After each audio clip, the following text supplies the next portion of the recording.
નમસ્કાર મિત્રો, એક ગુલાબના બગીચામાં કેટલાક નાનકડા છોકરાઓ ફૂલ તોડવા ઘૂસી ગયા. બધા છોકરાઓ આડેધડ ફૂલો તોડીને ફૂલોનો સોથ વાળી દીધો. શર્ટની બનાવેલી જોડીમાં ઠાંસીને ફૂલો ભર્યા. બાકીના જ્યાં ત્યાં વેરતા બગીચાની બહાર નીકળતા હતા કે ત્યાં જ બગીચાનો માળી આ બધું જોઈ ગયો. ક્રોધમાં લાલચોળ લાકડી લઈને દોડ્યો, પણ સ્ફૂર્તિલા છોકરાઓ એમ થોડા હાથમાં આવે. બધા આમ તેમ છટકી ગયા, પણ એક નાની ઉંમરનો છોકરો જેની ઉંમર 6 વર્ષની હતી, નબળો હોવાથી તે હાથમાં આવી ગયો. તે પણ આ છોકરાઓની ટોળકીમાં સામેલ હતો.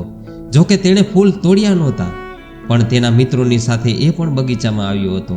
ક્રોધમાં માળીએ તેને પકડી લીધો, 2-4 તમાચા ચોડી દીધા. એ ચૂપચાપ માર સહન કરતો હતો. માળીએ તેનું બાવડું પકડીને કહ્યું, ચાલ તારા બાપ પાસે. આવડી ઉંમરમાં ચોરી કરે છે, આટલું બધું નુકસાન થયું છે, આની ભરપાઈ કોણ કરશે? તે નાનકડા છોકરાએ કહ્યું, મારે પિતાજી નથી. માળી તરત ઊભો રહી ગયો. છોકરાના પકડેલા બાવણાની પકડ ઢીલી પડી. તેનો ક્રોધ અચાનક શાંત થઈ ગયો. તેણે બાળકને પૂછ્યું, શું તારે પિતાજી નથી? ના, નથી, છોકરાએ કહ્યું. માળીએ છોકરાના માથા ઉપર હાથ મૂકતા કહ્યું, બેટા, બાપ હયાત નથી તો પછી તારી જવાબદારી તો બેવડી થઈ જાય છે. આવું કરાય? માળીએ એને આટલો બધો માર્યો તોય તેની આંખમાં એક આંસુનું ટીપું નહોતું આવ્યું. પણ માળીએ કહેલા પ્રેમભર્યા શબ્દો તેના નાનકડા દિલમાં એટલા ચોટ કરી ગયા કે તે હિબકે રડવા લાગ્યો. કોણ જાણે આ શબ્દોની અસર એવી થઈ કે એ પછી તેણે એવું કામ ક્યારેય ન કર્યું કે જેમાં બીજાનું નુકસાન થાય. એ નાનકડો છોકરો મોટો થઈને સ્વતંત્રતા આંદોલનમાં કૂદી પડ્યો.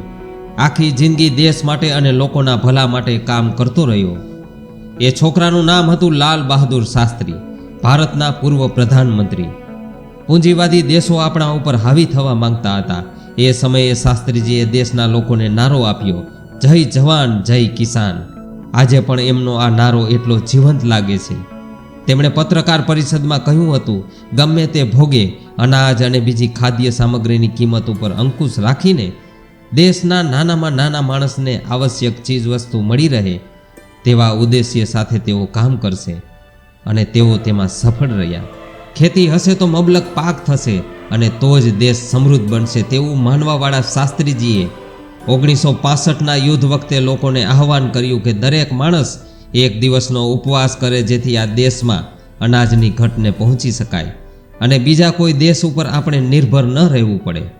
અને એ વખતે લોકોએ તેમને ભરપૂર સાથ આપ્યો હતો. તેમની સાદગી, મજબૂત મનોબળ અને પ્રમાણિકતાથી તેઓએ લોકોના દિલ જીતી લીધા હતા.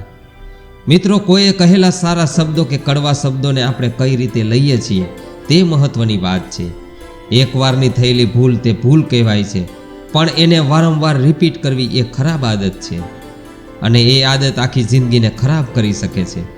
માણસ માત્ર આખી જિંદગીમાં ભૂલો કર્યા રાખે છે, એ સ્વાભાવિક છે, પણ એ ભૂલમાંથી જે શીખ લઈને આગળ વધતા રહે છે, હંમેશા તેવા માણસો જ કંઈક કરી બતાવતા હોય છે. કોઈ પણ વ્યક્તિ કોઈ પણ ઉંમરે કેવું ગ્રહણ કરે છે તેના ઉપર તેની બાકીની જિંદગીનો આધાર રહેલો હોય છે.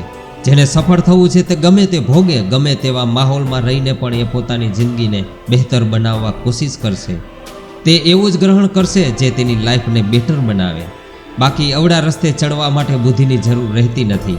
એ તો તમે નજર દોડાવશો તો બધું જ આ દુનિયામાં હાજર છે. તમને શું જોઈએ છે એ મળી જ રહેવાનું. ચોઈસ હંમેશા તમારી હોય છે. મિત્રો, આપને આ વિડીયો ગમ્યો હોય તો લાઈક અને શેર જરૂર કરશો. કોમેન્ટ કરીને આપનો અભિપ્રાય જરૂર આપો. ચેનલને સબસ્ક્રાઇબ અવશ્ય કરશો જેથી આપને આવા જ વેલ્યુએબલ વિડીયો મળતા રહે. મળીશું એક નવા ટોપિક સાથે. ધન્યવાદ.